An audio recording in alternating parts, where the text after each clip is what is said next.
बाजारों में सबकी मांगे खैर, ना काहू से दोस्ती और ना काहू से बैर। गुरु कुम्हार शिष्य कुंभ है, गड़ गड़ काढ़े खोट। अंतर हाथ सहार दे, बाहर मारे चोट। कबीर की जय जय गाएंगे, पारख की ध्वजा फहराएंगे। कबीर की जय जय गाएंगे, पारख की ध्वजा फहराएंगे। पारख की ध्वजा फहराएंगे, पारख की ध्वजा फहराएंगे। कबीर की जय जय गाएंगे, पारख की ध्वजा फहराएंगे।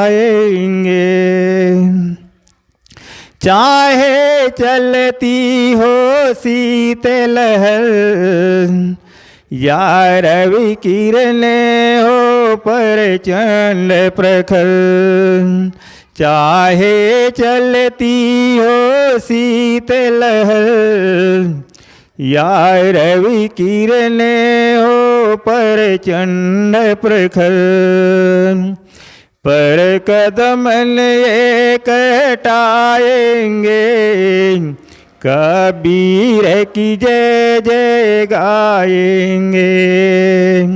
कबीर की जय जय गाएंगे, पारख की ध्वजा फहराएंगे।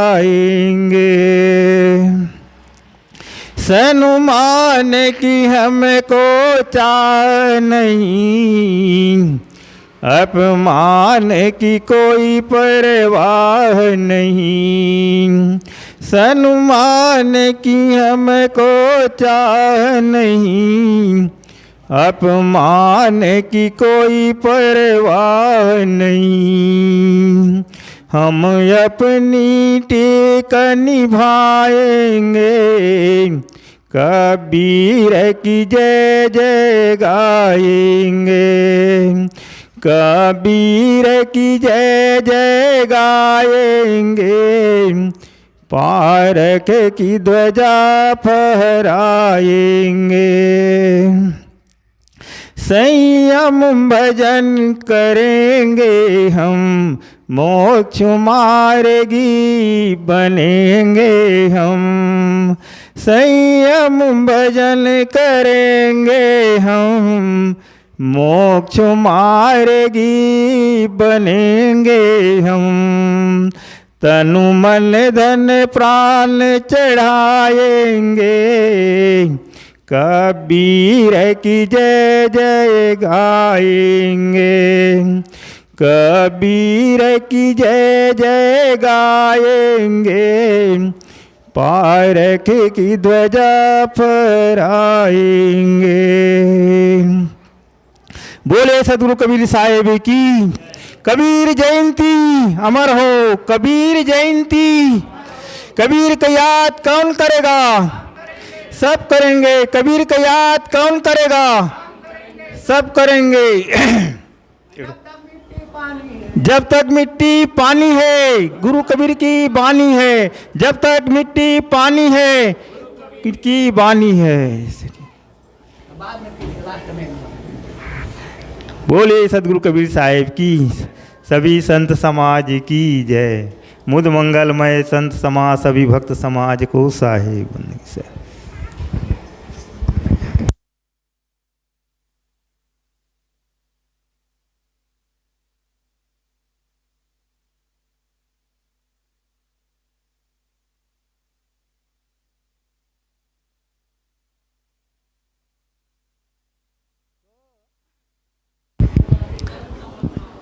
हम आज कबीर जयंती के अवसर पर अभी हमारे समक्ष परम भक्त गोविंद जी अपना विचार कबीर साहब के ऊपर रख रहे थे।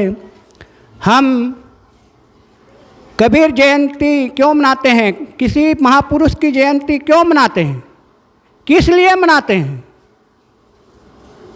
और क्यों मनाते हैं, हमको विचार करना चाहिए। क्योंकि इस संसार में बहुत लोग हैं, लेकिन हम सबकी जयंती नहीं मनाते हैं।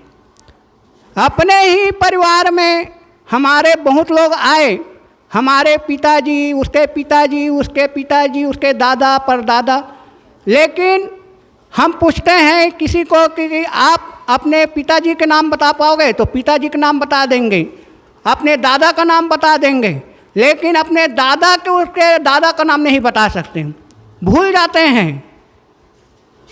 हम उसको भूल गए क्योंकि वो हमारे रिश्तेदार थे, लेकिन हम उसको भूल गए, उसकी जयंती नहीं मनाते हैं, उसको याद नहीं करते हैं। कितने लोग तो भूल ही जाते हैं। लेकिन आज हम सदगुरु कबीर साहब को 623 वर्ष हो गया, लेकिन आज हम उसकी याद कर रहे हैं। क्यों याद कर रहे हैं, किस लिए याद कर रहे हैं? क्या कबीर साहब हमारे रिश्तेदार थे? क्या कोई दादा परदादा था? क्या नहीं था। लेकिन सदगुरु कबीर साहब ने हमारे मानव समाज के लिए एक ऐसा हीरा मोती छोड़ गए, ऐसी ज्ञान दिए, ऐसी सीख दिए, जिसके कारण हम आज सदगुरु कबीर साहब को याद कर रहे हैं। आज सदगुरु कबीर साहब पूरे भारत में ही नहीं कहा जाए, पूरे विश्व में आज सदगुरु कबीर साहब दिनों दिन चमक रहे हैं, दिनों दिन उनकी प्रसिद्धि फैल रही है। किस कारण? उनके कर्तृत्व और उनके व्यक्तित्व के कारण। उन्होंने हमको, हमारे मानव समाज को ऐसा रास्ता दिखाया, क्योंकि कबीर साहब जब ये धरातल पर आए, जिस समय कबीर साहब इस संसार में आए, तो हिंदू और मुसलमानों में धर्म को लेकर के इतनी लड़ाई झगड़ा। हिंदू लोग कहते थे हमारा ईश्वर बड़ा है और इस ईश्वर का नाम लोगे तभी तुम्हारा कल्याण है, तो मुसलमान कहते थे हमारा खुदा बड़ा है। लेकिन कबीर साहब तो निर्भय पुरुष थे। कबीर साहब निर्भय पुरुष थे, वे डरते नहीं थे, ना वो हिंदू के थे ना वो मुसलमान के थे, क्योंकि कोई पता नहीं था कि कबीर साहब के माता पिता कौन है, कोई नहीं जानता है। अभी भी उसके जो माता पिता कहा जाता है, नीरू और नीमा, वे तो उनको पालन पोषण किया, लेकिन अभी तक उनके माता पिता का पता नहीं है। और कितने लोग मानते हैं, अब उनके जन्म के बारे से भी अनेक प्रकार के किंवदंती चल चुकी है कि सदगुरु कबीर साहब जो है आकाश पुंज से प्रकाश पुंज के रूप में वो कमल फूल पर पैदा हो गए, कमल फूल पर आकर के विराजमान हो गए। ऐसा भी कबीर पंथियों में, पौराणिक कबीर पंथियों में मान्यता है, किंवदंतियाँ चलती हैं, लेकिन वास्तव में ऐसा होता नहीं है। कोई भी इस संसार में पैदा होता है तो माता पिता के द्वारा पैदा होता है। ऐसे कई महापुरुषों के लिए कहा जाता है, केवल कबीर साहब के लिए ही नहीं, भगवान राम के लिए कहा जाता है कि भगवान राम को खीर खा करके पैदा किया गया। हम माँ सीता के लिए कहा जाता है कि पृथ्वी फोड़ करके पैदा हो गई। लेकिन ये चमत्कारिक बातें हैं, ऐसा कहीं होता नहीं है। आप लोग समाचार, अभी टीवी में समाचार, अभी कुछ दिन पहले 6-7 दिन की बात है, अभी गंगा नदी में एक बाग से एक पेटी में एक छोटे से बच्ची को उसमें अंदर में डाल करके ढील दिया था, पेटी को बहा दिया था। उस पेटी को एक आदमी पाया और उस आदमी उस पेटी बॉक्स को निकाला तो देखा कि उसमें एक छोटी सी बच्ची है उसके अंदर। और उस छोटी सी बच्ची को वो व्यक्ति जो है निकालता है और सोचता है कि इसको कब क्या किया जाए, कैसे पता लगाया जाए। तो वो सोचा कि इसको हम लोग रख लेते हैं, इसका पालन पोषण हम करेंगे। इतना सुनते ही उस प्रचार प्रसार हो गया, पुलिस लोग आ गए, फिर सरकार को पता चल गया। फिर सरकार ने कहा कि इस बच्ची को हमको उसको हॉस्पिटल भेज दिया और हॉस्पिटल में उसका फिर कुछ उसका यह हुआ और सरकार के अधीन हो गया और सरकार ने कहा कि इस बच्ची का पालन पोषण और पढ़ाई लिखाई सब चीज़ खर्च सरकार करेगी। इस प्रकार उस बच्ची का ऐसा हुआ। तो पता न किसी का माता पिता का पता लगने से यह नहीं होता है कि कहीं वो आकाश से आ गया या कहीं से अलग से पैदा हुआ गा, पिट्ठी फोड़ करके पैदा हो जाता, ऐसा नहीं है।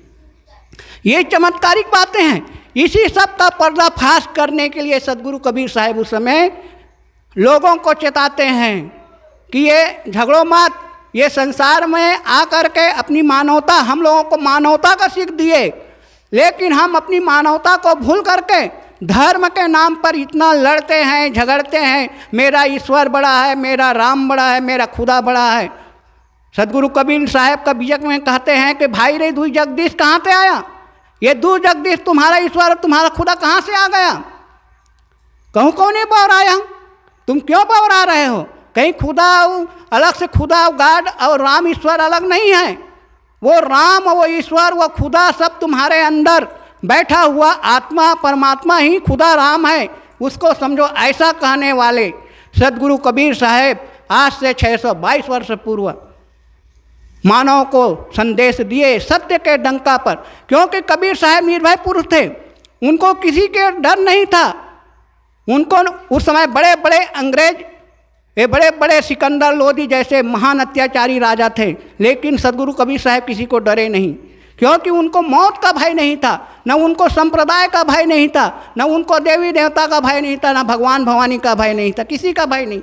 वे निर्भय और सत्यपूर्वक डंका के साथ लोगों को चेताते थे और बोलते थे। जहाँ पर उनको दिखता कि ये भ्रांति में पड़ा हुआ है तो जरूर उनको समझाते थे। हिंदू रहे, चाहे मुसलमान रहे, चाहे पंडित रहे, कोई भी रहे, वो अगर मानव है तो उनको मानवता की सीख सदगुरु कबीर साहब देते थे। ऐसे सदगुरु कबीर साहब की आज हम जयंती मनाने जा रहे हैं। तो अब और विचार सुनते हैं। हमारे कबीर वहाँ भानु प्रताप कबीर आश्रम से पधारी हुई साध्वी सुषमा साहेब भी विराजमान हैं। आपसे निवेदन है कि आप भी कबीर जयंती के अवसर पर अपनी वाणी के द्वारा हम सभी को लाभान्वित करेंगे, इनकी कृपा करेंगे। बोलिए सद्गुरुदेव की जय।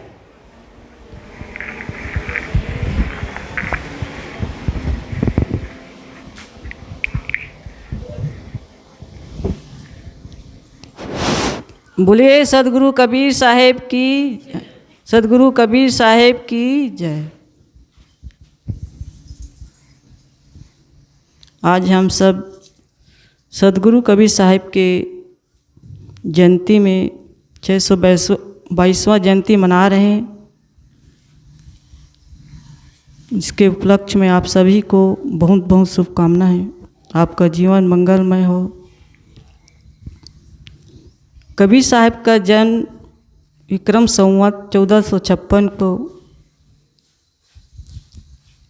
लहरतारा में हुआ और इनका पालन पोषण नीरू और नीमा ने किए। इन्होंने अपने जीवन में जातिवाद, संप्रदायवाद, छुआछूत का उन्होंने पूरा जोर लगाकर इसका विरोध किए और देवी देवता मूर्ति पूजा का भी खंडन किए। इसका उद्देश्य ये नहीं था कि किसी का आघात करना है, गलत था। उस पर उन्होंने इस पर विचार किए और समाज में व्याप्त बुराइयों को दूर करने का प्रयास किए। उसका जीवन केवल दूसरों के लिए जिए। कबीरा खड़ा बाजार में सबसे मांगे खैर, ना काहों से दोस्ती ना काहों से बैर। वो केवल एकांत में बैठकर किसी को नहीं कहते। वो चौराहों में जहाँ पर सब एकत्र होते थे उस जगह पर अपनी बात कहते थे और सभी ने उनके बात माने, क्योंकि वो सत्य कहते थे। सत्य बात सबको अच्छा लगता है, कड़वी होती है। इसलिए कहा गया सांच बराबर तप नहीं, झूठ बराबर पाप, जाके हृदय सांच में ताके हृदय आप। कबीर साहब नारी और पुरुष को एक बराबर की माने हैं और उसी की देन है। यदि इस संसार में कोई महापुरुष संत न होते तो आज ये नारी और पुरुष में भेदभाव जो मानते हैं वो दूर नहीं होता। सदियों से पहले कहा जाता नारी को शिक्षा देने का अधिकार नहीं था, केवल चूल्हा चौकी पर ही उनको सीमित कर दिए थे और उनका जीवन एक पशु के भांति बदतर था। केवल पुरुष ही आगे बढ़ते थे।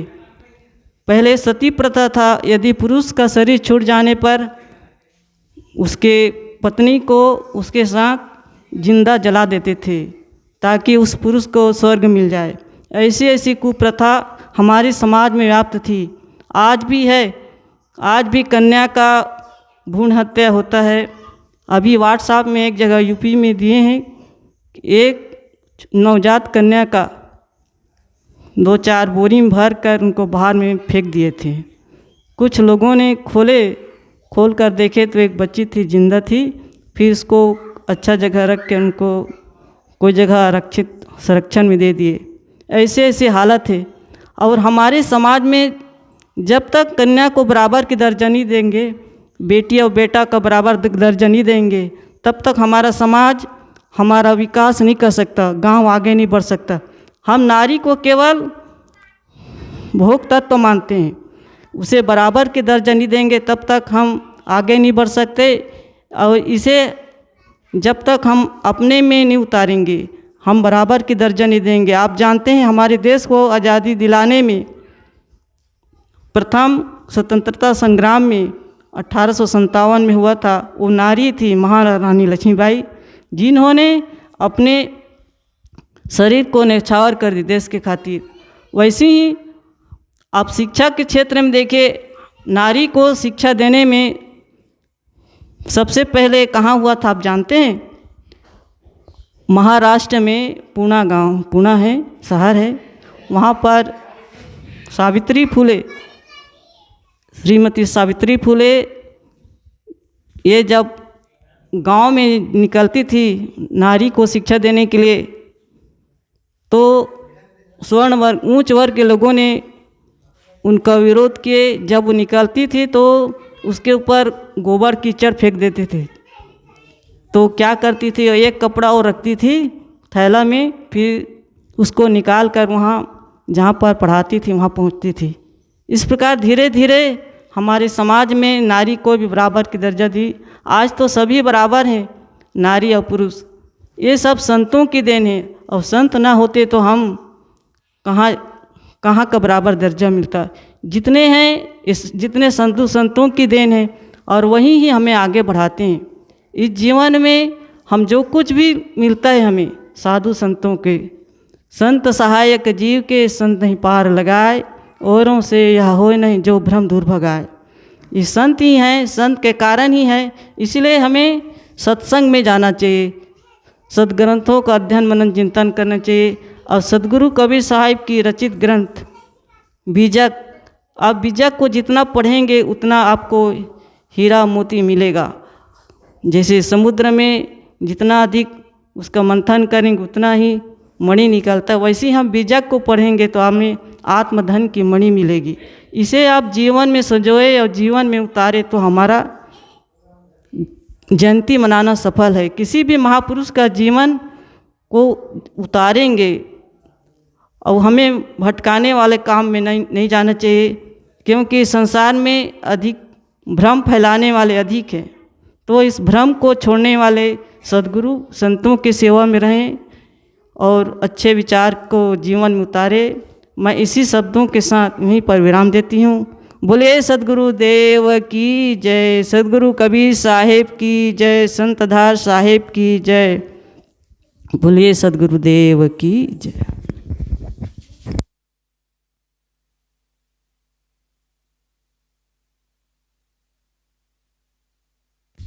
बहुत सुंदर विचार अभी हम भानु प्रताप से आई हुई सुषमा साहेब के द्वारा कबीर जयंती पर सुन रहे थे। वास्तव में कबीर साहेब ने पुरुष और नारी में कोई भेद नहीं बताया। उनकी दृष्टि से तो चाहे को पुरुष हो को नारी, चाहे पुरुष हो या नारी, दोनों समान दृष्टि से कल्याण करने में सक्षम हैं। ऐसा नहीं है कि पुरुष बड़ा है तो नारी जो है छोटा, ऐसा नहीं। कल्याण करने के लिए दोनों सक्षम हैं और दोनों अपना कल्याण कर सकते हैं। अगर पुरुष बंधन में है तो क्या नारी बंधन में नहीं है? नारी भी बंधन में है, तो नारी को बंधन से छूटने के लिए उनको भी साधना, भक्ति, सत्संग करने की आवश्यकता है। तो धर्म के क्षेत्र में, अध्यात्म के क्षेत्र में मानव को पूरा अपना कल्याण करने का श्रेय है। सद्गुरु कबीर साहब ने भेद नहीं बताया है। इसलिए मानव मात्र को अपना कल्याण और साधना का काम करना चाहिए। बहुत सुंदर विचार। हम माताओं की तरफ से हम विचार सुनना चाहते हैं। हमारे समक्ष हमारे उर्मिला दीदी तो बहुत पढ़ी लिखी है और वो शुरू से ही कबीरपंथी घर में पढ़ी है, तो हम आपसे निवेदन करते हैं कि आप भी कबीर जयंती के अवसर में कभी पधारे हैं, कभी तो आए नहीं हैं, तो इसलिए अपना थोड़ा से विचार कबीर जयंती के अवसर पर थोड़ा से विचार रखने की कृपा करेंगे, क्योंकि आप तो बड़े पद में प्रतिष्ठित हैं और कबीर साहब के बारे से भी आप अध्ययन करते हैं, तो अवश्य ही कबीर साहब के विचार। इससे तो मेरा विवाह का इसमें बहुत अंतर है।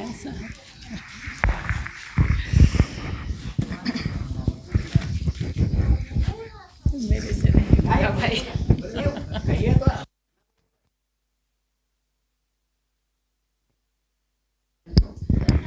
बोलिए सद्गुरुदेव की जय, कबीर साहेब की जय।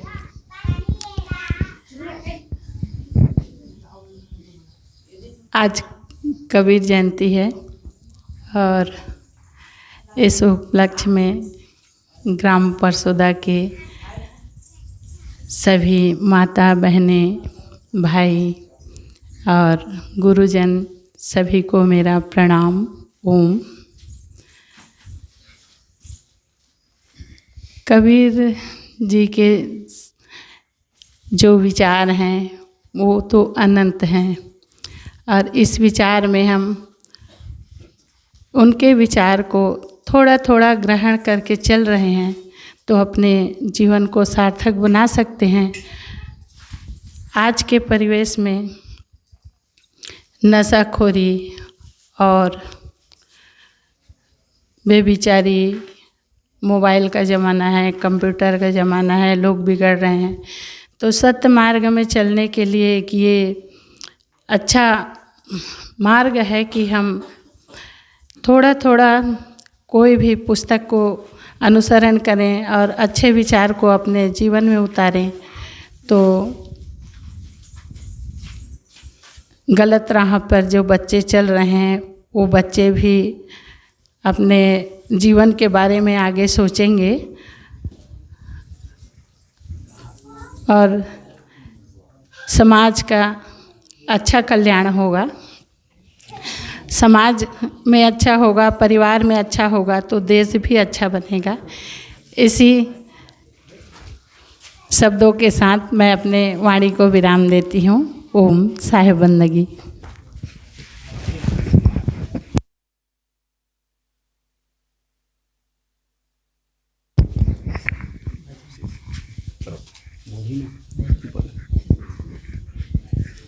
हाँ, तो हम बहुत कुछ ही समय में बहुत सुंदर विचार हमारे उर्मिला दीदी के द्वारा कबीर जयंती के अवसर पर सुन रहे थे। कबीर साहब का विचार तो अनंत है। हम कबीर साहब पर जितना चिंतन करेंगे उतना अधिक हमको हीरा मोती मिलेगा। कबीर साहब के अनेक पहलू हैं, केवल एक ही पहलू नहीं, और इस एक एक पहलू पर हम जितना हम बोल सकेंगे उतने ही अधिक हमें जानकारी मिल सकती है, ज्ञान मिल सकता है। लेकिन समय को देखते हुए हम सब सब विषय पर नहीं बोल सकते हैं। सदगुरु कबीर साहब ने तो बहुत विषयों पर कहा है। कबीर साहब मूर्ति पूजा पर भी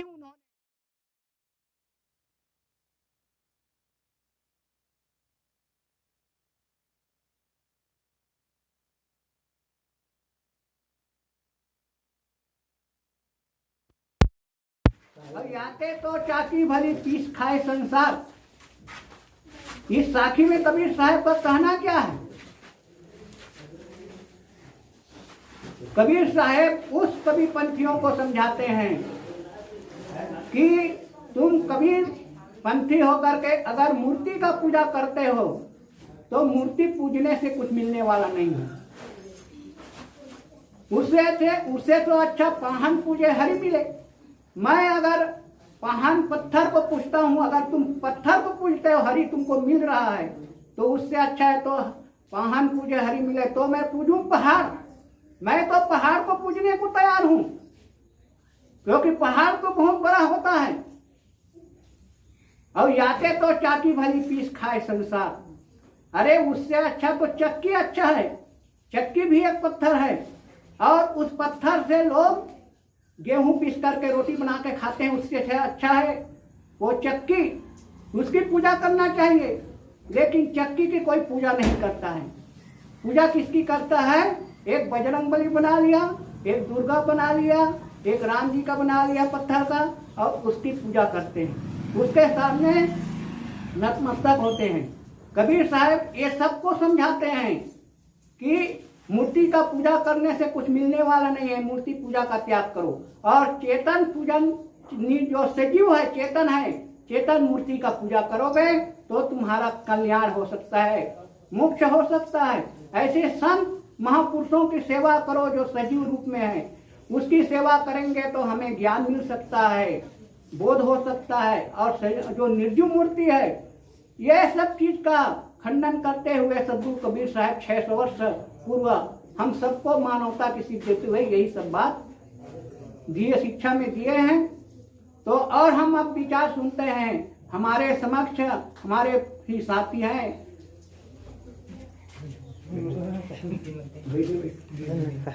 हमारे ही साथी हैं, पहले इलाहाबाद में थे, अभी अब यहाँ भी अभी रहते हैं।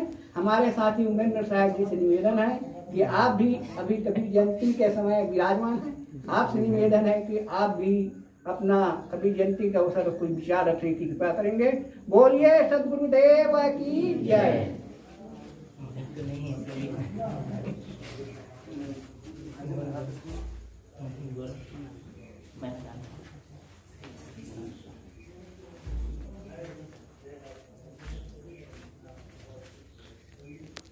बोलिए सदगुरु कबीर साहेब की जय, संत समाज की जय, भक्त समाज की जय।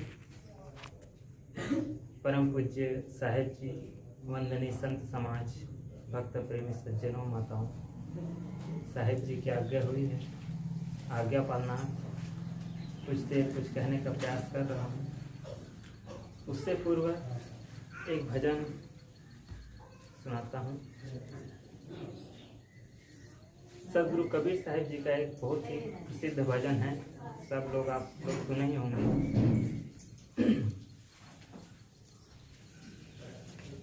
चदरिया झीनी रे झीनी, हे राम नाम रस भीनी। चदरिया झीनी रे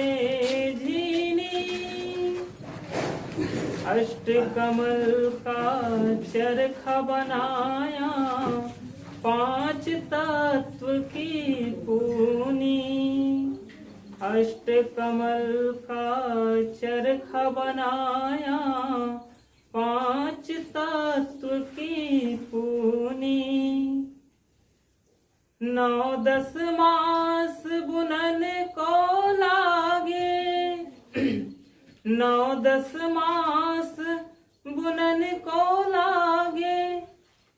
मूरख मैली चादर ओढ़ी शंका मत करियो, ये 2 दिन तुमको दीनी। चादर ओढ़ी शंका मत करियो, ये 2 दिन तुमको दीनी।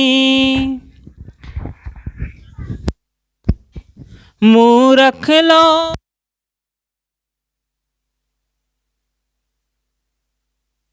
लोग भेद नहीं जाने, दिन दिन मैली कीनी चदरिया, झीनी रे झीनी।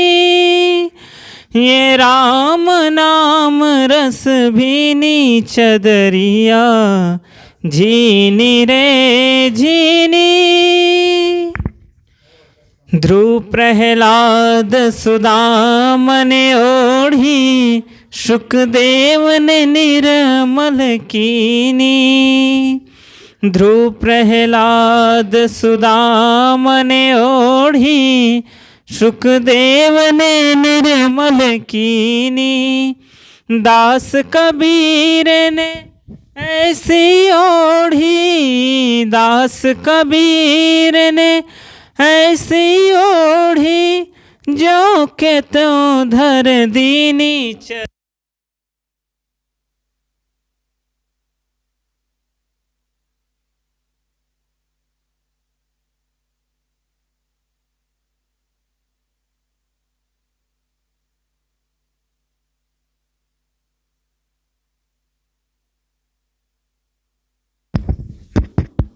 हेलो,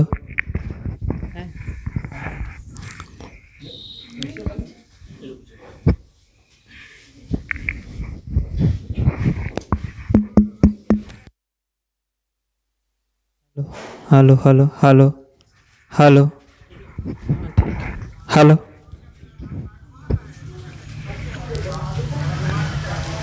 आज हम सब सद्गुरु कबीर साहब जी की जयंती मना रहे हैं। जयंती मनाने का अर्थ होता है कि वो महापुरुष जिस प्रकार से जीवन जिए, उसी प्रकार से हम भी उनके जीवन को अपने जीवन में उतारें। जिस प्रकार से वो जीवन जिए हैं, जो ज्ञान दिए हैं, जिस राह में चले हैं, उन राह पर हम चल सकें, ये जयंती मनाने का अर्थ होता है। जयंती मना रहे हैं, आके सुन लिए और जीवन पहले जैसा ही जी रहे हैं, तो इससे कोई फर्क पड़ने वाला नहीं है। कहीं भी जाते हैं, कहीं भी हो, यदि हम उनसे शिक्षा नहीं ले पाते, उनके अनुसार नहीं चल पाते, तो वहाँ जाने का कोई मतलब नहीं है। देखिए, एक शराबी है,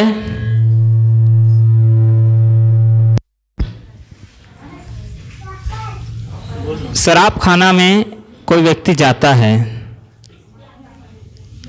तो यदि वह लगातार जाता रहे तो वह शराबी बन जाता है। उनकी आदत हो जाती है शराब पीने का। जिस प्रकार से वह संगति करता है कोई भी व्यक्ति, तो संगति का प्रभाव पड़ता है। यदि हम यहाँ आए हैं कबीर जयंती मनाने सत्संग में, और इनसे हम कुछ लाभ ना ले सकें, तो आने का कोई मतलब नहीं है। इससे अच्छा हम घर में रहते, कुछ काम करते, हमारा काम बनता, कुछ पैसा मिल जाता। तो यहाँ आकर केवल सुनकर जाना नहीं है, यहाँ आकर कुछ शिक्षा लें, कुछ आदतों को सुधारें, तब हमारा यहाँ आना, कबीर जयंती मनाना सफल होगा। ऐसे ही एक जगह छत्तीसगढ़ में ही सत्संग हो रहा था। महात्मा आए, वह अपना प्रवचन करने लगे, उपदेश देने लगे। बीच में एक माता जी रोने लगी, उनके आंसू निकलने लगे। महात्मा देख लिए, लेकिन कुछ नहीं कहे, क्योंकि प्रसंग था मृत्यु का। तो महात्मा को लगा कि हो सकता है अभी अभी इनके यहाँ किसी की मृत्यु हो गई हो और मैं उसी विषय पर बोल रहा हूँ, तो उनको दुख लगा हो, याद आई हो, इस प्रकार से वह सोचता है। फिर अंतिम में, सत्संग के अंतिम में वह पूछते हैं महात्मा जी माता से कि माता जी क्या हुआ, आप क्यों रो रही हो? तो माता जी क्या कहती है, महात्मा जी जब मैंने आपके प्रवचन सुने और आपको देखा तो मुझे किसी की याद आ गई। तो महात्मा जी बोले किसकी याद आ गई? तो माता जी कहती है कि मेरे घर में एक बकरा था, उनकी दाढ़ी भी आप ही की तरह लंबी लंबी थी दाढ़ी, तो आपके दाढ़ी को देखकर मुझे उस बकरे की याद आ गई और मैं रो पड़ी। तो इस प्रकार से हम बकरे की याद न करें। किसी भी महात्मा जब कुछ बोलते हैं, कुछ गाते हैं, तो उनकी मधुर वाणी को न सुने, वो क्या कह रहे हैं, भजन में क्या भाव है, क्या कहना चाहते हैं, प्रवचन कर रहे हैं, उपदेश कर रहे हैं, तो क्या शिक्षा लेनी चाहिए, इस पर ध्यान होना चाहिए। न कि बोलने के तरीका, भाव, मधुरता, इस पर नहीं, क्या बोला जा रहा है इस पे ध्यान देना होना होगा। कबीर साहब इतना प्रसिद्ध क्यों हुए? और भी बहुत महात्मा हैं, लेकिन कबीर साहब जी को जितना मानते हैं लोग, उतना अन्य को नहीं मानते। भगवान राम कहते हैं, उसको भी कोई कोई लोग मानते हैं, हर व्यक्ति नहीं मानते हैं। राम को मानने वाले केवल राम जो राम को मानते हैं, पूजते हैं, वही बस मानते हैं, हर व्यक्ति तो नहीं मानते। लेकिन कबीर साहब बच्चे बच्चे जानते हैं कबीर साहब को, और हिंदू ही नहीं मुसलमान भी मानते हैं। क्यों? क्योंकि उन्होंने ऐसी बातें की जो मजबूरी नहीं, जरूरी है। उन्होंने ऐसा जिया, जो जरूरी है उनको जिया, मजबूरी नहीं। हम नहाते हैं तो नहाते किस लिए हैं? मजबूरी बस कि जरूरी है नहाना, इसलिए नहाते हैं कि मजबूरी में नहाते हैं? ठंडी के समय नहाना जरूरी है, मजबूरी नहीं है। ठंडी लग रही है फिर भी नहाते हैं, क्यों? क्योंकि जरूरी है। अगर नहीं नहाएंगे तो शरीर से बदबू आएगा, हमारा शरीर खराब होगा, मैल जमेगा और हमें ही पीड़ा होगी, इसलिए नहाना जरूरी है। कबीर साहब ने ऐसी बातें की है जो जरूरी है। एक व्यक्ति, एक मानव को दूसरे व्यक्ति से प्रेम से व्यवहार करना चाहिए, ये जरूरी है, मजबूरी नहीं है। किसी व्यक्ति को ठगना ये जरूरी है? नहीं, ये मजबूरी है। क्यों? लोग उस वस्तु को ज़्यादा महत्व देते हैं, उस पदार्थ को ज़्यादा महत्व देते हैं, व्यक्ति को नहीं देते, इसलिए लोग ठगते हैं, बेईमानी करते हैं।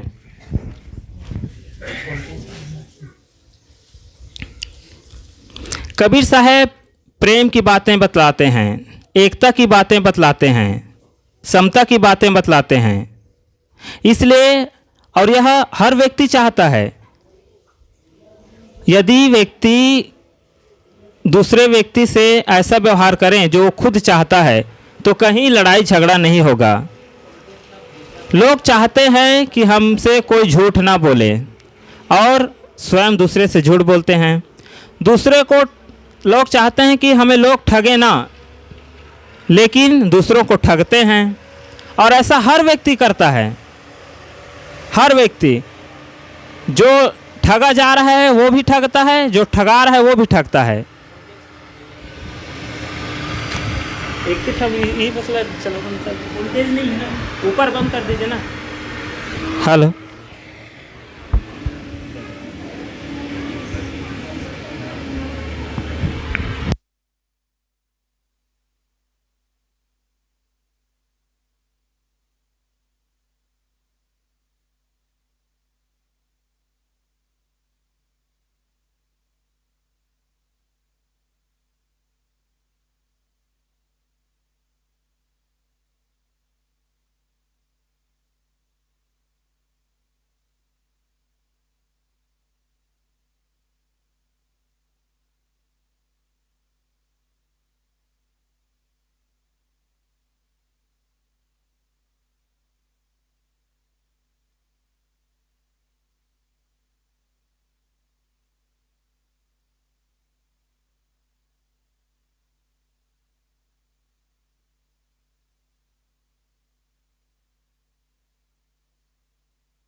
हेलो, आवाज़ आती है?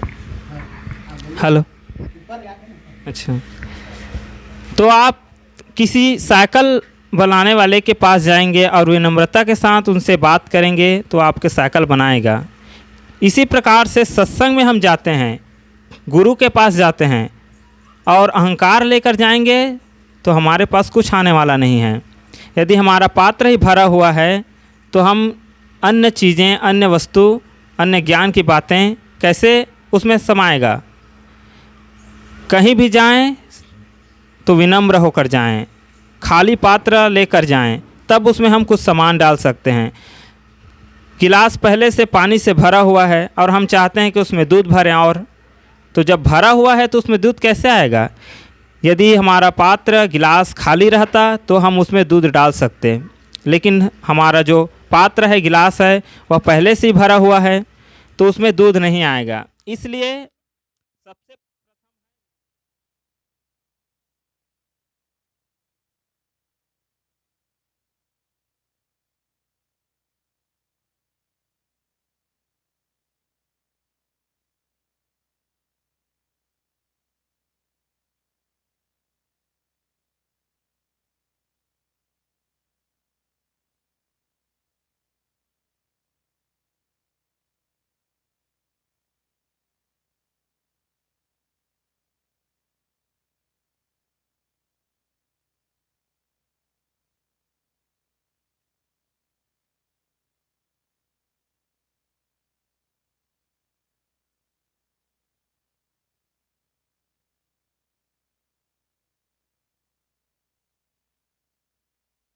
मेला आता है और फोड़ते हैं ठेकली को तो कितना रुपया मिलता है? 200, 300, 400। इस प्रकार से एक एक रुपया करते करते वह 300-400 बन जाता है। तो सद्गुण भी ऐसे ही है, एकाएक तो हम पूरा का पूरा महापुरुष नहीं बन पाएंगे। कोई भी हो, चाहे संत हो चाहे गृहस्थ वाले आदमी हो, एकाएक कोई महान नहीं बनता। एकाएक सभी सद्गुण किसी के पास नहीं आ पाता। धीरे धीरे करते करते करते करते इकट्ठा करते करते वह सद्गुणी होता है। थोड़ा थोड़ा, बहुत थोड़ा थोड़ा। अभी जितना सुनेंगे सबको याद नहीं रहेगा, क्या क्या कहे हैं सबको याद नहीं रहेगा, लेकिन कुछ बातें जैसे कि क्रोध नहीं करना है, किसी को ठगना नहीं है, विनम्र रहना है, इस प्रकार से एक एक चीज़ एक दिन में एक सद्गुण ही अपना लेंगे। एक दिन में क्यों, एक सप्ताह तक एक सद्गुण को एक सप्ताह। हेलो,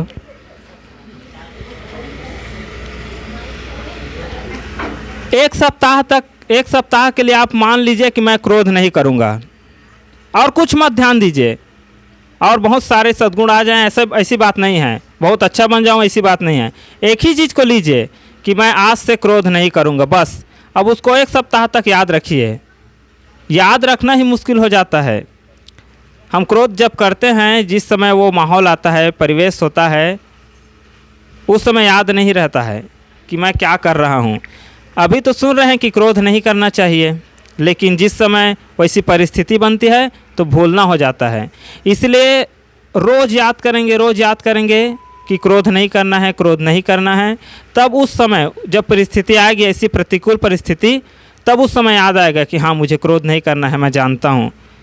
और जब ऐसे रोज़ करते रहेंगे, याद करते रहेंगे, तब ऐसा होगा। एक दिन सुने सत्संग, क्रोध नहीं करना है, तो उस समय तो सुन लिए बस, और आगे कभी याद ही नहीं किए उसको। तो जब ऐसी परिस्थिति आएगी, प्रतिकूल परिस्थिति, तो कहाँ हम क्रोध कर ही बैठेंगे। तो एक चीज़ को लें, केवल ज़्यादा नहीं, बहुत ज़्यादा पाने की इच्छा ना करें। बहुत ज़्यादा पाने के चक्कर में सब कुछ खो बैठेंगे।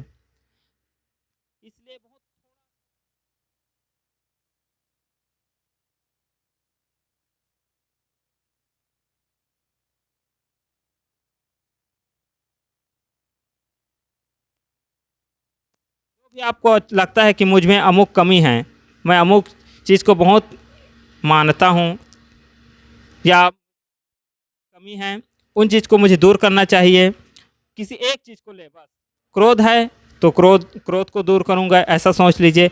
लालच पदार्थों के प्रति, उसको दूर करूँगा, ऐसा सोच लीजिए। या बहुत कंजूस हूँ, तो रोज़ 1 रुपया दान।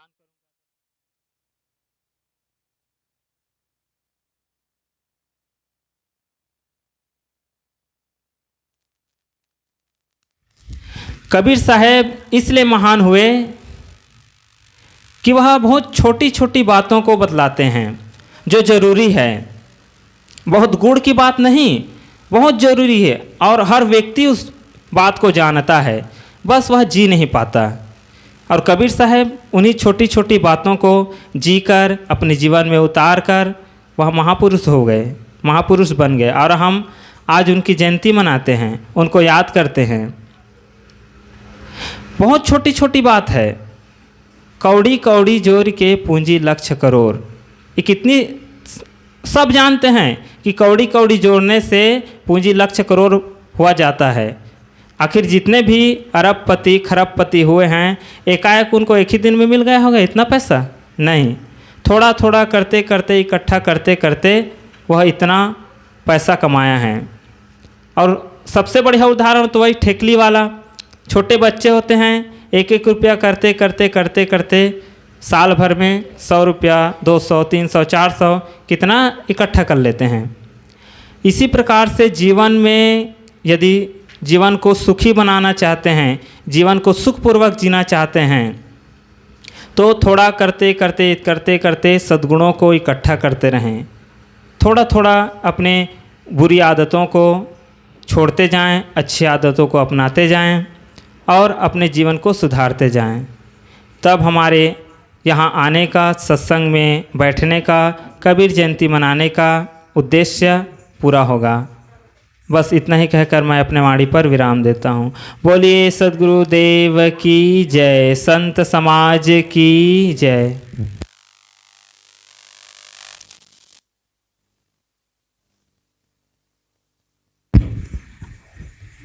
बहुत सुंदर विचार हमारे साथी उमेंद्र साहब जी के।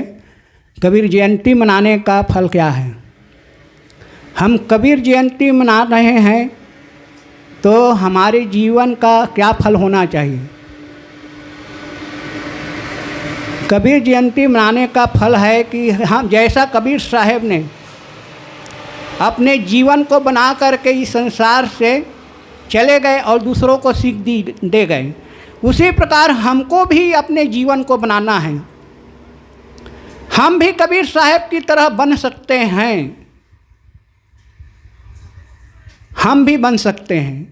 अब कैसे बनेंगे? इसके लिए अभी अनेक प्रकार के सूत्र दिए साहब ने।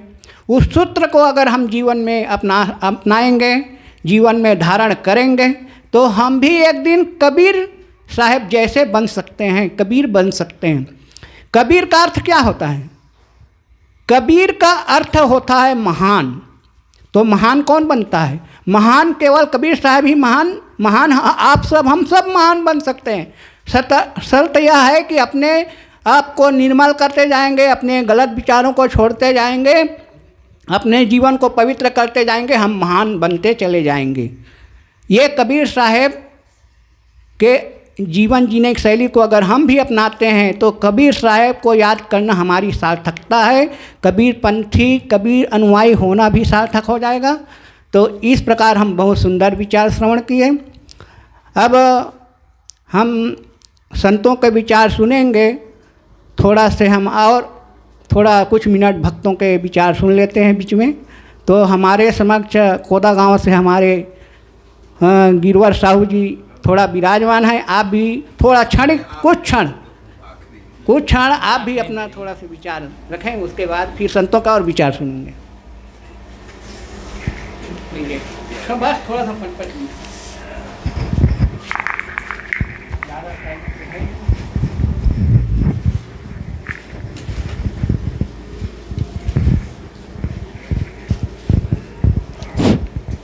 बोलो कबीर साहेब की, बोलो कबीर साहेब की, बोलो कबीर साहेब की। साहेब बंदगी साहेब। आज कबीर जयंती समारोह में हमारे बीच में आदरणीय हमार साहेब मन उपेंद्र साहेब जी सुधीर साहेब जी और संतोष साहेब जी और दो हमारे संत जी बैठे हैं, अब नाम को तो नहीं मालूम, और हमारे साध्वी बहन जी भी विराजमान हैं। सबको मेरे तरफ से साहेब बंदगी प्रणाम करत हूँ। और सब आदरणीय सबोजन जतिक हमर सज्जन पुरुष माता बहनी सबला मोर तरफ से मैं अपन प्रणाम करत हूँ। अभी आप मन के बीच में कबीर जयंती के बारे में पूर्व वक्ता हमार साहेब जी बहुत अच्छे ढंग से बात रखत रही से, और ये बात ला आप मन बहुत बढ़िया सुनत रहे हो। ओकर बाद हमार संतोष साहेब भी ओकर जो बात रखे रहीस ओकर फिर से ओकर बात ला रखी से। वाकई में ये कबीर जयंती काबर मनाए जाते, काबर ये कर ये तिथि बनाए गए है, ये सब बात ला आप मन के बीच में रखी से। अब काबर की हमन एक ऐसे हन कि हमन मात्र हर चीज के माया में फंसे हुए हैं। काबर कि हम गृहस्थ में हन, तो हम कभी कभी ये गृहस्थ के माया में कभी कभी हमला जैसे समय मिलते तो हम जरूर आप मन के सेवा में हाजिर होथन। और हम कबीर साहेब के आप मन के कबीर साहेब के अनुयायी हो, ओकर सेती आप मला हम अपन अब कबीर साहेब ला तो हमन नहीं देखे रहे, बाकी आप मन ही हमार बार कबीर साहेब के रूप में विराजमान हो। और जो भी आप मन उद्देश्य देत हो वो उद्देश्य के पालन करना हमार मन के फर्ज है। और वो उद्देश्य ला हमन कैसे आगे बढ़ान, कैसे आगे ले जान, यही बात ला आप मन करत रहे हो। और हम कभी कभी ये सोचथन कि कभी कभी हमार जो कबीर साहेब के वाणी, एक कबीर साहेब के वाणी एक वैसे वाणी है, आप जहाँ भी कोई भी अगर भागवत हो रामायण हो जहाँ भी ओकर जो वो वाणी है वो हर जगह फिट है। चाहे राधा स्वामी में चल दो, चाहे कोई भी पंथ में चल दो, बाकी कबीर के वाणी ला कहीं न कहीं ओकर उल्लेखित करीच। और कबीर के वाणी ला हर पंथ ये जानते कि वाकई में कबीर जी कैसन रहीस, कौन सा रहीस, ओकर न कोई जात है न कोई है, वो एक साधारण मनुष्य के रूप में जिस और दुनिया ला ये संदेश दीस कि वाकई में कबीर जी के बात ला लेके आप मन जो चलत हो, तो ऐसे करके वो कतरो ओकर ऊपर कठिन परिस्थिति है इस कबीर साहेब ऊपर। कई प्रकार के ओकर से परीक्षा लेगी, कई प्रकार के ओकर से ये करेगी, बाकी कबीर के जी अपन जो मार्ग ला नहीं छोड़ पाई और अपन मार्ग में चल के पूरा जनता ला ये संदेश दीस कि वाकई में कबीर जी कैसे है। और आज वही जनता के बात ला वो लेके चलीस। और हमार साहेब मन भी आज कबीर के वाणी ला अपन ऊपर उतार के हमार ला शिक्षा और ये दे बर बैठे हैं। हमन उनकर जरूर सेवा करे के कोशिश करथन, बाकी हम उतना सेवा नहीं कर पान जितना हमला करना चाहिए। और हम थोड़ा बहुत भी साहेब मन के अनुयायी होके अपन काम ला करत हन। यही बात ला मैं आप मन के बीच में संदेश के रूप में अपन वाणी से बोलत हूँ। और जो भी मोर से गलती होए हुई या कोई भी तो क्षमा चाहते हुए मैं यहीं पे अपन वाणी ला विराम देता हूँ।